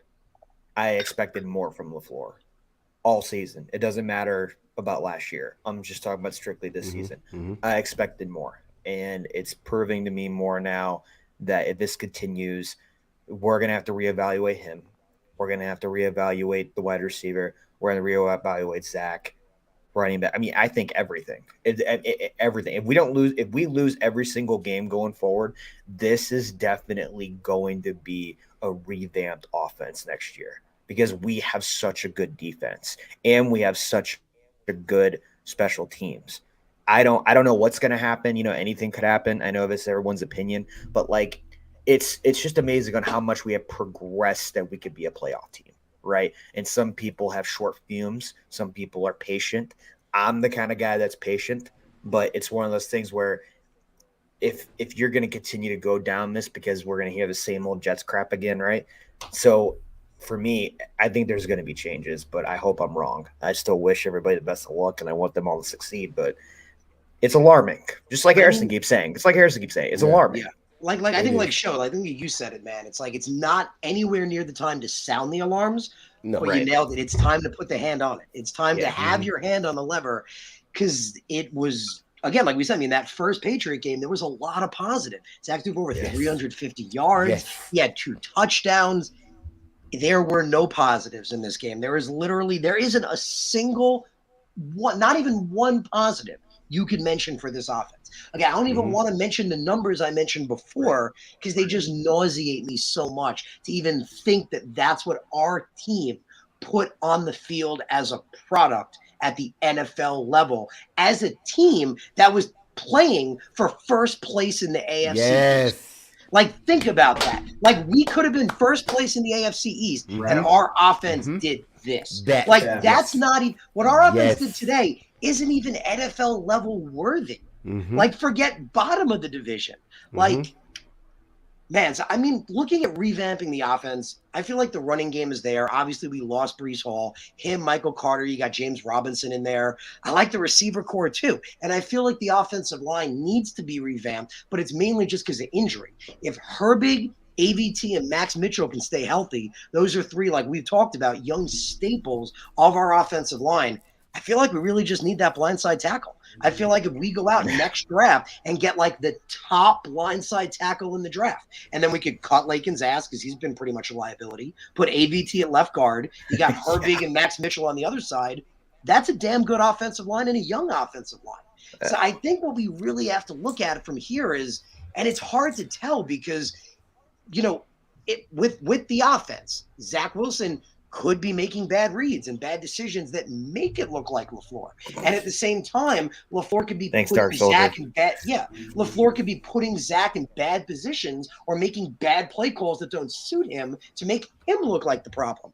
So it's like at this point, we have to really just try to determine, is the problem more Zach Wilson or is it more Mike LaFleur? Yeah. And the problem is, like we said, it's hard because each one can make the other look bad if they're the problem. Here's a stat, Dark Soldier. He says he wants us to take this as a compliment because I wasn't planning on joining any Jets YouTube this week. So thank you. That is a compliment. Thank you, Dark Soldier. Here's a stat I didn't want to mention before today. Belichick is 42-3 against the first and second year quarterbacks in Foxborough. That is an interesting and very huge number. I Yes. did not realize it was that big. That's That almost is really undefeated, man. Yeah, that is crazy. Yes. That's insane. I don't like that. And what's crazy, we had a chance to change it today. Yeah, we did. Yeah. That defense was lights out, man. They were. The offense, it was kind of like the first Patriot game. I mean, even though Zach was a lot better then, there were so many opportunities to just win the fucking game. You just had to put a coherent offensive drive together and win the game. Like, there were so many opportunities, and it was just, man, like I said, I don't even want to go through the 3 and outs, the yardage. It's just, it's pathetic. It's bananas. Yeah. It's ridiculous. It's so bad. I'm literally still angry when I think about it. Yeah. And so let's move on to special teams. I just read a tweet that Hardy blames himself for that return back. And you know what? I watched it again and I kind of double teamed. Well, that's just a leader taking accountability. Yeah. Right, and that's cool. And I like that. And I like that. What Zach Wilson should have did. Go ahead. Shit. I think I like that in Hardy. I think Hardy was a great pickup, and I love what he's doing on special teams. But for me, even though he was double team, for me, I think it was just in general, like special teams just lagged. Each and every one of them, they just lagged on that the whole play. And I was looking at Twitter when that happened, and then I looked at my screen, and I'm like, oh, you got to be kidding me. This is what's how it's crazy, man, is our special teams is usually really good, and that's because of Brent Boyer. But this year, both of our worst special teams it cost us the game. Yeah. But literally against New England were our worst ones. I'm telling you, just for some reason, Bill's got our freaking card, man. He's got it. I don't know why, but he's got it. He's the witch, the evil witch from Star Wars. What's his name? With Darth Vader's like leader, with the hood on and shit. Like that's to me, that's Belichick. Palpatine. Palpatine. Yeah, that's him. Yeah. Tell him. I'm so embarrassed that I know that. My wife is such a huge nerd, and she keeps talking to me about Star Wars. I didn't even know what Star Wars was. Well, I love Star Wars, man. I don't know if I'm a nerd, but I might be. My wife says I'm a nerd all the time. I talk about like all kind of like little detailed shit here and there. But anyway, but no, I'm a huge Star Wars guy. But that's Belichick to me. I got and maybe you're like using his evil jet forces against us. So. All right. Is there anything else that you guys wanted to touch on, or anything else before I go on a rant? Anything else you got in mind? Come up with it now. What you thinking, Harrison? Harrison? Show? Yeah, I mean, really, just like we were talking about before. Like, I mean, like you everyone knows. Like, there's barely maybe a few, but not many bigger Zach Wilson supporters. And like, this kid can be the guy than me. Right. So even the fact that now I'm like looking at it differently, that's really alarming. Like really, really alarming. That even like you said, still a young kid, could totally progress, right? Could totally, win this year and make excellent strides in his third year. There's so many different factors, young kid, but it's bad. This is really bad. And again, just what I loved in this kid and what I thought he brought, like all the things that I thought he brought to like, man, this kid could be great at the NFL level. I'm not seeing it this year. I saw a lot of it his rookie year, but I'm not seeing it this year. And where he played today, not even close, not even in the realm of close to where I thought he would be at this point. So, I mean, I just the honest answer is I don't know. And I think that's honestly how the coaching staff feels. If you look at the answers they're giving, they kind of don't know. Yeah, you don't know. Because like even I'll bring up the exact one. I'm going to bring it up right here because they asked Robert Saleh. Let me get it right here. They asked him, obviously asked him if he would consider benching Zach, and he said no. Yeah. But where is it? That's the professional thing to say, right? You don't want to damage. What's he going to say? Yeah, we thought about it. We just decided not to. And now what do you do to Zach even more? You lower his confidence even more now. So yeah, that's the professional thing to say, and it's the right thing to say. It's not a wrong. It's not wrong. I'm glad that he said that, and hopefully it's the truth. But come on, man. Deep down inside, they're talking amongst each other. Like, man, we have to do something, man, because Zach is not getting it right now. Like, better play calls and whatever the case is, man. I just want to see more production from the offense. I think if the offense can halfway match what the defense is doing, we're a playoff team. Yeah, I agree. Like Matthias said. Yeah, Matthias said he should also keep his mouth shut. We talked about that before, bro. That was just like, I love the confidence. That was one of the there's so many things that I did love about him. And one was the confidence and the ability to not let things get to him. He just pushes it off and he believes, that he can always be the guy. And he doesn't, he has that 10-second mindset. He doesn't let things like dwell on him like an interception, which is good things. But that was crazy. That was just absolute lack of accountability. And he's getting his ass ripped apart on social media, and he absolutely deserves it. Yes, I'm one of them. He deserves it. He deserves it. He does. Yeah. He does. Yeah. But I mean, to me, it's like the way I look at it, right? When I'm gonna speak for myself. What's up, Elmo? It's like when my kid do something wrong, I am going to discipline my kid, whether that discipline be me. I'm not the real physical, like, get a belt and punish my kid that way. I've never believed in that. But the first thing I'm doing to my kid is I'm saying, hey man, you shouldn't have did that. I told you not to do that. You did it anyway, right? That's the verbal warning. After that, the kid does the same thing again. It's like, okay, well, I'm taking your electronics away from you or something, right? And if the kid does the same thing, then I have to talk to my wife. I'd say, hey man, look. Like, do we need to let the kid sleep in the backyard? Because the kid is obviously not listening to us. You get what I'm saying? To me, Zach is doing the same things over and over and over. I'm seeing the same mistakes. And so when I lash out or when I tweet something about Zach in a negative manner, it's not that I don't like Zach. I want Zach to be the guy. I would love for Zach to be the guy. Yeah.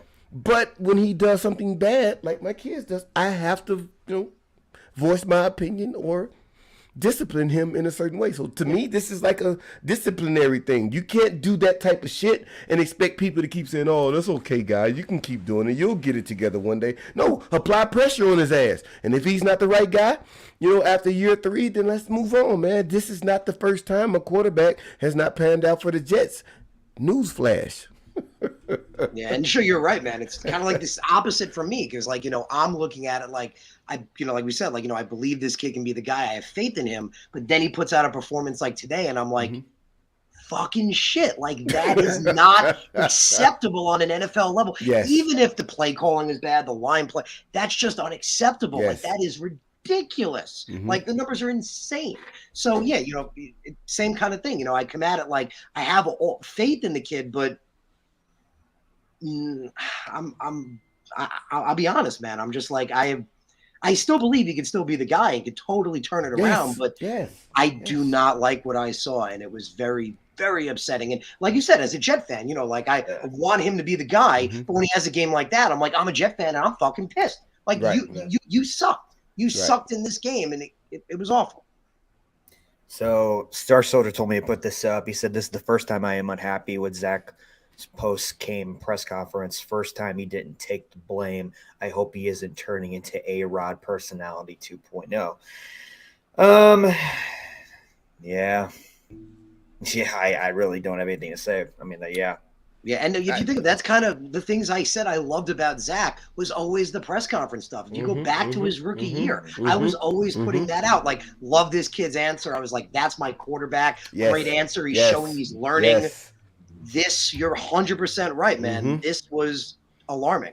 This what was about very, this? very What about this, though? I got this is your son, I think, right? It's my I guy, got a hard B. question. We go out and sign Lamar, but we can't re-sign Quinnen or re-sign Quinnen. I think he means the two Williams brothers, maybe. Does he mean Lamar Jackson? Yeah. So I can't see Lamar Jackson going and anywhere. then stick with Zach. Honestly, If Lamar ain't coming here. Lamar ain't going anywhere. The Ravens ain't letting that guy walk. Yeah, exactly. I've been saying that. If you guys remember back when we talked about it, show in 2018, that was the guy I wanted. They are not letting him walk. Lamar Jackson so bad. Everyone doesn't want to believe it. They didn't want to believe it back then. Lamar Jackson is a franchise quarterback. Yes. That is a fact. They're not letting him walk. He is not going anywhere. I Now, didn't want what? Darnold. I didn't want Darnold, but we Me got either. him. I Me wanted either. Allen and Jackson. I Mm-hmm. didn't want Zach Wilson. I wanted Mac Jones and Fields. Mm-hmm. Look what Fields is doing. Mm-hmm. Like he's got a lot of work to He's do, working with a lot of nothing. but he's making plays. Mm-hmm. Mac Jones literally made us look bad today. And he And was he in has cold nothing. weather. Cold Mhm. weather where he's used to in Foxborough. Like I said, I agree with you guys. You know, it's not over yet. He can still turn this around, but it's definitely a stomp in the road. But Harrison, how you feeling? You doing okay? We're about hour 20. Yeah, I'm managing. I think it's interesting. Usually, when we talk about It's like the the Jets Jets, the versus hypeness gets me up. Patriots. It's Yeah. funny now. It's like the anger is getting me like Yeah. going because I'm It just takes so over. angry at what I saw. Like I give you guys a brief story. So I've been in construction for about 24 years now. I started with my dad. My dad actually, so I told my dad, well, Dad, I said, you can go home. I said, I just want to do a little extra work. I was about 22, maybe 23 at the time. And I said, I just want to stay here and get the project done. You're young. You want to get the job done so you can get money, right? Yeah. And my dad, of course, older, my dad. So I was like, Dad, just go home. And I'll work here for like, another 5 or 6 hours because I'm energetic. I'm into it, et cetera, et cetera. Well, my dad, phone died. I was stuck at the job site, guys. Yeah. And where I live from the job site was about a 2, maybe 3 hour walk. I'm 42 years old, so there was no Ubers, et cetera, back then. Anger and being pissed off at my dad is what allowed me to make it home that day. So Harrison, the anger is probably good for you right now, man. Because without me being pissed off at my dad, there's no way in hell that I would have took a 4-hour walk or 3-hour walk to make it home. I wouldn't have made it without being pissed off at my dad. So the anger this time is beneficial. Man, that's awesome. That's awesome. He Man, I can say about apologized like my a dad. million times the next day. God, Yeah. oh, I'm so sorry, man. My phone. I was like, oh my God. I was like, Dad, I'm good now. I wasn't good at now. like 1 o'clock in the morning when I was walking home from like a 14-hour shift. No, I was pissed. Allow your me to make son- it home though. Your son said they already threw a lot of money at him and denied it. And then G is saying, isn't it over though? What other QB is this bad 20 games in and then suddenly turns it around? And then tell them what time I put my Elijah Moore jersey on.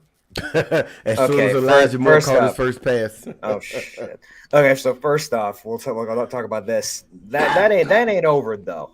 Like that ain't over. That doesn't matter. I mean, Samuel held out for a little bit and they threw a second contract at him and they signed it. But this one, I'm like, isn't it over though when it comes? I mean, you could still turn around. I mean, Allen wasn't that great. And then near this half of the season, his second year, he started turning it around. So I don't know. And then you said something about Elijah Moore. Yeah, he turned it on when he first started to catch. He was like, tell them the time I put the jersey on. So man. normally Brandon wears his Elijah Moore jersey during the game. But because of all the things that have been going on or transpiring with Elijah Moore and the Jets, he was like, I'm not wearing my jersey, man, until they either target him or throw him a pass. And he catches it. As soon as they threw a pass and he caught it, he was like, where's my Elijah Moore jersey? See, exactly. There you go. Dark Soldier. Thank you, Dark Soldier. I can name 5 Hall of Fame QBs that took 3 years to turn. Exactly. Oh, yeah, absolutely. Exactly. Absolutely. Yeah. Hands down. It exists. No, it's true. It It's does. true. It's just Yeah. it's It rough. sucks. It's It sucks. tough. It's It's tough tough. through the process, especially because like we talked about in the last Patriot game. I mean, there was more good to talk about, so it was easier to defend. But the concept was, everyone agrees, like, this team is stacked, it's ready to go. The quarterback's what's holding it back. And like we talked about, we kind of, the assumption was that because the team was great around him, Zach would automatically elevate and become great. Mm-hmm. Clearly it's taking him longer, but games like today was awful. I mean, you see like all over social media, people saying Zach Wilson's been exposed. It was an awful game. It was absolutely awful. And again, I think it's still too early to throw the towel in. But like you said, even someone like me, who's been the biggest supporter of him, the numbers are bad. And I've tried to, overlook it because, I know that he's developing, he's getting better, and he's had some good games. But today, it was really bad. It was really bad. If we see more of what we saw today, it brings that question. But I guess we can, and it's not great, but I guess we can take solace in the fact that, again, Joe Douglas has built this roster into something special. We know it's something special. So that being the case, I guess it's better to just need a quarterback than to need everything. I guess. I think it's more than that. I really do think it's more than that. It's an offensive line issue too. Like people keep saying, "Oh, don't blame on the O line. It's all about that." It's like no, it's a lot of things. LaFleur ain't doing what he's doing right now. Offensive line, we have 5 guys out on offensive line, and 4 of those are our stars. No, 3 of those are our starters. Like you can't deny that this is all on Zach. It's 50% Zach, 50% no. 45, 40. See, that's the point. We got to figure it out. It's not easy. It's all of it's all 3 of them. Like it's all 3 of them. They got to get it together. And I know Saleh is given the patience to LaFleur, and I get that. Just like we did to Olbrook, and it did work out for Olbrook. It did. So now it's like, well, how much time are you going to give LaFleur? Because we were winning, and now you snubbed us with this one. Now we're going to the Bears, and we're like, okay, interesting, very interesting. Well, I'm going to say this, guys. Let's be honest here. On offense, the quarterback position is the hardest position on offense. Exactly. It is. It simply is. I mean, statistic-wise, you can do your own research if you don't believe me. That's the hardest position to play in football. And when you're looking at the defensive side of the ball, my opinion, the cornerback position is the hardest position to play. Yeah. Right? Yeah. So with that being said, one thing that really rubs me the wrong way, we had a bye week, and we had, of course, leading up to this game. So we had 2 weeks to prepare for the New England Patriots. Yeah. For our offense to come out, and I don't even want to say produce, because that's not production. There was right. Yeah, it was nothing. Yeah. Right. So for our offense to come out and do that with 2 weeks of preparation, that's alarming to me, guys. Yeah, that is simply especially during the bye week. I still struggle with the numbers. I still struggle thinking about things like that. Braden Mann had more punts. Dude, Zach Wilson had completions. Right. Like that, we had 7. Like I'm getting angry just thinking about it again. Like we had 7 total yards total in the second half. I think Zach Wilson had like 12 passing yards and 4 completions in like the whole second half. Like, I agree, G. Insane, like absolutely, like you can't even like be like, oh, if our offense looks like this from here on out, then we have major problems. It's one of those things. It's one of those things where it's like when he first threw that throw to Elijah Moore, and it just bounced and it went on his right side. I was thinking to myself, oh my gosh, is this what it's going to be like all game? Like. Is it, and then he keeps sidearming it. Like I understand, like the sidearm sometimes works, but like it's not even a follow through anymore. It's just this. See, and like that's one of his gifts, though. It is. And I wasn't done with that. Like it's cool. No, I think it's cool, but like if you can't throw it like that and it bounces or it goes too high, because what we all saw with Garrett Wilson and Mims, we're talking about. He throws it way too high. He throws it way too high or way too here, way too over here. Come on. But the sidearm, yes, it does look cool. Like I agree with you. It does look cool, but like that's a problem. It is. Like that. It really is. Like that. That's what's crazy to me, because like I look at it and there was a lot of stuff I loved about him in college, and one of the things was his ability to make really good throws, sidearm, however he threw it, and they were accurate. Yes. Accuracy was never his issue in college. Exactly. Right. Nope. He is an accurate. You remember last year he was having accuracy problems, and I kept saying, well, that was never an issue of his. It's got to be something to do with learning the offense. It's got to be something to do with maybe not understanding a certain formation, or I don't know what it was, but it was crazy today. Like a good chunk. Like I would say he probably threw more balls off target than he had completions. Oh yeah. And that is just that's insanity. Question, guys. If we had Joe Burrow on this team, is it different? Let's say not even this. Let's say we drafted Joe Burrow, right? Same exact team, though, with the Jets. The only difference is we have Joe Burrow instead of Zach Wilson. Is it a completely different offense? I I mean, every mean, every I think style is different though. Every offense is different. But So I get that. it I get that. I get I that. think, like you said, we don't know how much is LaFleur. That's kind of the answer. If it's we like bring yeah, in a really good quarterback and this offense still yeah, sucks, But there's your answer. Like ding, ding, it's ding, like ding. but it's like G said down in the comments. It's not just development. I'm reading this comment. It's not just development though.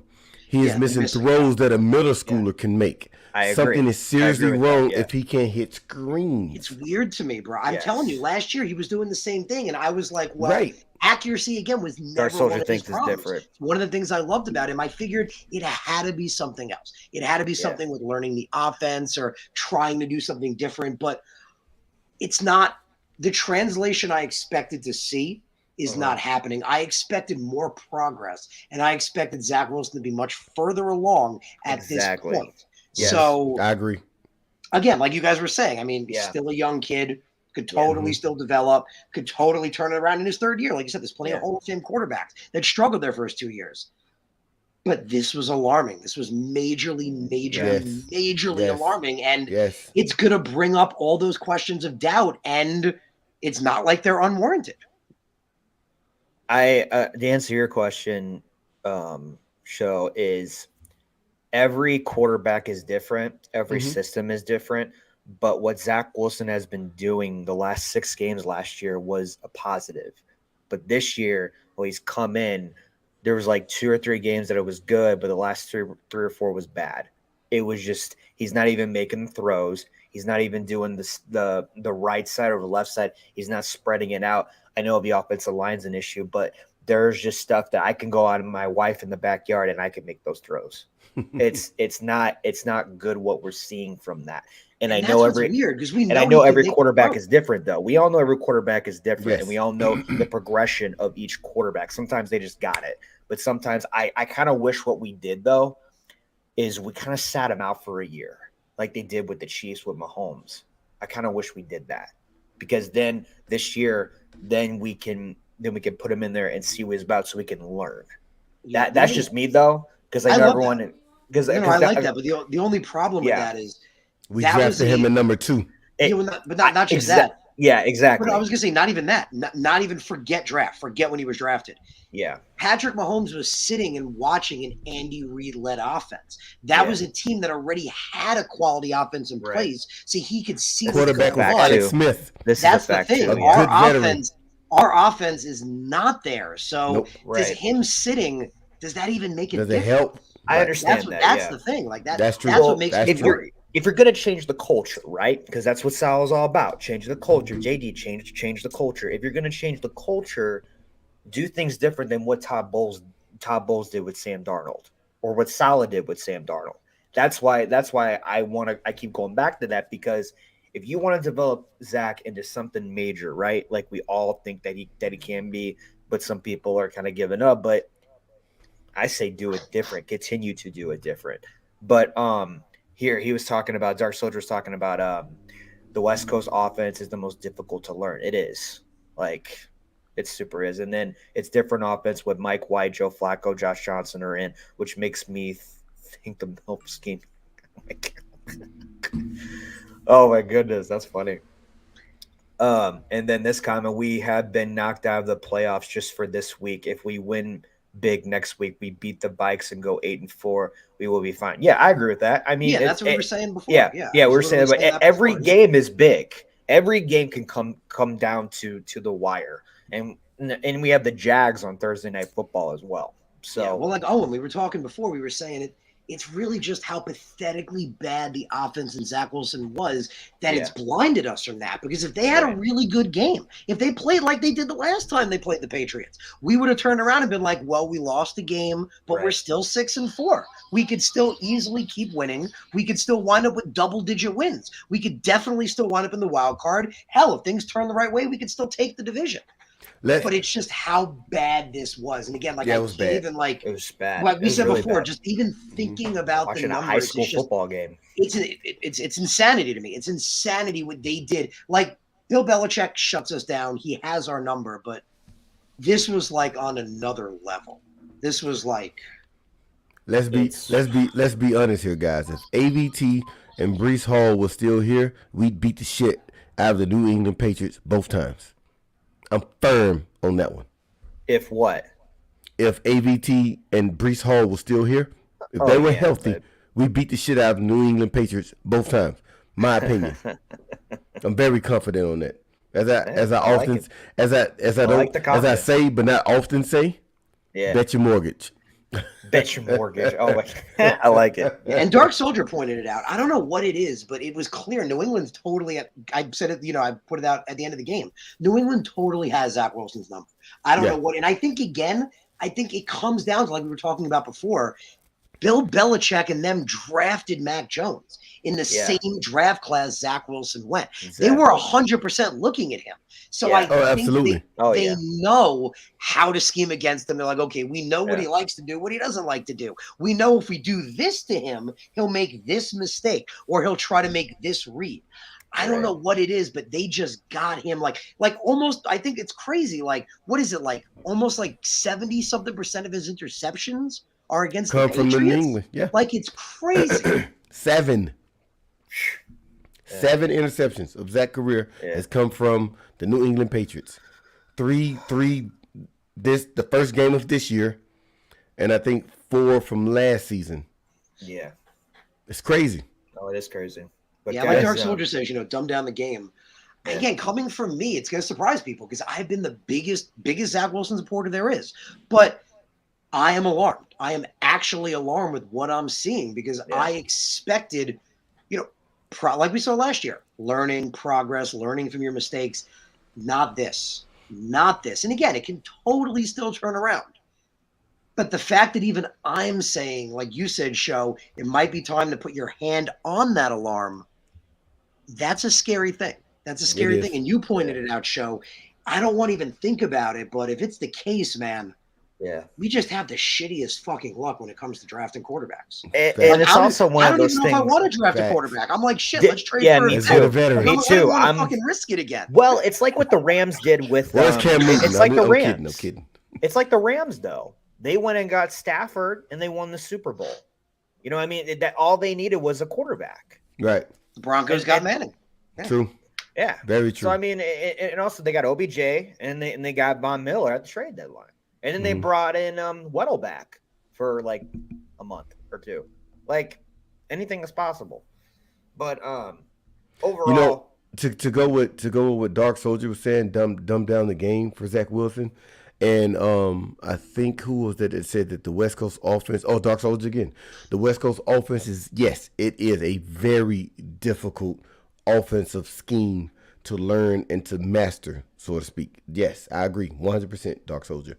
And yes, I agree with you too. Maybe they need to dumb it down just a little bit because we know, and they've came out in the offseason this year and said we tried to give Zach too much too fast. That's what makes me crazy, man. Because again, like I really believe, like, forget this year. Like going back to his rookie year, what I saw in college, I really believe this kid's got the intelligence to play at a high level in the NFL level. Yeah. He's got a great arm, great decision making. Yes.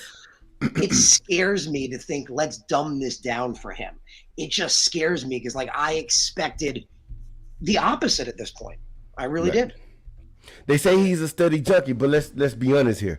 Ron Rivera, for when he was coaching the Carolina Panthers, a few years after Cam Newton had become the Cam Newton that we all, was aware of, he came out, a couple of his staff, and said we had to dumb it down for Cam. Cam couldn't grasp the concepts and the terminology. And we saw Cam proved not to be a franchise quarterback. That's the fear. True. Hold on. But Cam won MVP though. Cam had one season. Either he won MVP or he was top MVP. I think he won MVP. And against that Denver, when we talk about Denver, they added Manning. Well, they played against Cam Newton and the freaking Carolina Panthers. You get what I'm saying? I guess sometimes you do have to dumb it down for some. It's the same thing with DJ Reed. What he said, week 4, week 5? Hey man, like we may be overthinking this. We may need to simplify this thing in order for us to take that step forward. Dark Soldier, you have a strong point. We may just have to dumb it down for Zach Wilson in order for Zach Wilson to pull himself together and make that leap that everybody know that he can make. I'm not a big Zach Wilson guy, but I do know the guy's intelligent. I do know that the guy studies this playbook. He studies the film. And I also know that this guy is very athletic. He has all the makeups to be a franchise quarterback. Maybe Dark Soldier is hitting the nail on the head. We might have to dumb it down for Mr. Zach Wilson. Okay. So, on that point, which I agree with everything what you said, all the comments and stuff too. I know your son is saying, "Hey Fitzpatrick, how you doing?" No, don't even think about it, dude. Log off, Brandon. You're I know sleepy. Owen brought up Lamar. Everyone seems to be bringing up Lamar Jackson. Dude, it's not why happening. does everybody? It's just why not does happening. everybody? I understand. But I understand. I don't get why does we want a everyone keep franchise thinking quarterback? No, We but do, like everybody keeps bringing up specifically Lamar Jackson. Right. Why do people think he's going to be available? Like well, I don't. Well, I know Brandon. I know Brandon spoke in the chat early, so Brandon and I often talk. And one of the things that I told him was sometimes players feel a little disrespected by the franchise by not signing them when they had the opportunity to sign him. And I mentioned to Brandon that he might not sign with Baltimore just because he feels disrespected. And remember, his mom is his agent. And she probably feels disrespected. Right. That's right. She probably feels disrespected that Baltimore didn't sign their superstar quarterback. So but I mentioned to Brandon, and Brandon gave me some strong pointers too. It's not just all about my views, but he and I conversed. Exactly. And one thing I told him is that he might not sign to Baltimore just because Baltimore didn't agree with what he wanted in the first place. So now he's like, I don't want to be here. That's a possibility. Not saying I'm right. It's a possibility. Something to think about. I know people keep saying Jimmy G, and I'm like, I don't want Jimmy G. I love Jimmy G. I don't want Jimmy I'm a G. big fan of Jimmy G, but I know he knows the offense, but like, no, I don't think he's the guy. I don't. Obviously, the 49ers know that too. They traded a lot of first round picks to get Trey Lance when they had Jimmy G. I've firmly been saying, even when he had that Super Bowl year, that I do not believe that Jimmy G is a franchise quarterback. No, I believe he's a guy that could be a decent like Kirk Cousins. Like Kirk Cousins, actually, I like Kirk Cousins more. I like Kirk Cousins. I like Kirk Cousins more. Or he's like kind of like is he like a Wentz? No, or Matt Ryan. Maybe that's maybe more a comparison. I would do that. I can see Wentz. Daniel Jones. That's a good way to something like that. Yeah. Well, I would say like with Wentz, that's maybe a good way to put it. With like Jimmy G, I always looked at like he's a guy that's only going to get used so far. He's not going to play bad, but he's not going to play great. If you want to put it on his back and you want to win a Super Bowl with him, good luck. It ain't happening. Right. I mean, he won't play bad, but he's not. He's basically another way to maybe think about it is like what Mark Sanchez was. He can get you pretty far if you put a good team around him. Exactly. And they do. I mean, 49ers, they put a good team around Jimmy G, so you never know. But guys, we're gonna end this Italy Jet post-game show. We appreciate all the comments. Brandon, Dark Soldier, Owen, Abby, everyone in the chat. Matthias, thanks for everyone for commenting and all the love. Show, where could they find you real quick? You guys can find me somewhere underneath the bridge because I'm extremely depressed tonight. So if you just so happen to drive over and you see my beard sticking out with my Jets hat on, please throw me a beer, a biscuit, a piece of chicken, something. Oh, dang. Okay. But no, man, you guys can find me, of course, here on you guys can find me here on YouTube, man, at The Jet Show spelled without the W at the end. You guys can also find me on the dying Twitter at the same at The Jet Show. Bro, if I can say this quick, if I can just Harrison. I have my crazy takes here. God, I didn't even get what I needed to say, dude. Shut up. Forget about it. I'm kidding, Harrison. Go on. Oh, no, I was just gonna say with that, just quick. I think that give it a couple of weeks to a month, maybe a few months, they're going to be saying Elon Musk is the man that saved Twitter. Hey, you never know. I like that. You just never know, honestly. I mean, the Twitter 2.0, who the heck knows what's going to happen. Right. But Harrison, where can they find you real quick? Oh yeah, I just wanted to throw that out quick. I thought that, when so many people were going at it, but I'm looking at it. I'm like, it's not a company that's making money. He's trying to clean shop. He knows how to make money. He's trying to make Twitter profitable. Yeah. I don't know. I think it could turn around, and in a couple of months, it's gonna be a total 180, and people are gonna be like, "This guy saved it." 2.0. Yeah, 50. Yeah, You can make 50 million at least off that. But Harrison, where can they find you real quick? Yeah, so you guys can find me on YouTube at the Take Flight Spit and Fire podcast. I do There my you go. live show on Monday, so tomorrow. So I'd love for all you guys out there to tune in because I'll be talking about Zach Wilson and all this good stuff as well. So tune in tomorrow night at 7 p.m. Eastern Standard Time, and that's the Take Flight Spit and Fire podcast. Awesome, guys. Thank you, Abby. Appreciate all the love. Owen, appreciate it. Let's go Jets. Later, all appreciate everyone's comments.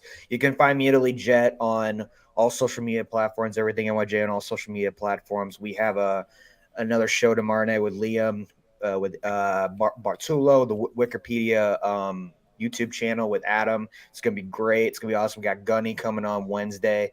But yeah, thank you for the stream. Thank you for hanging out with us for an hour and 45 minutes. My final thing that I'm going to say, and then we'll leave. Let's just try and bounce back against the Bears. That's all I care because I have a lot of cousins, and they are already giving me crap. My phone is already blowing up. So let's just get a bounce back. Have a good week. Have a good Thanksgiving, everybody. Everyone have a good Thanksgiving. Stay safe, and let's go Jets. Go Jets. See ya, y'all.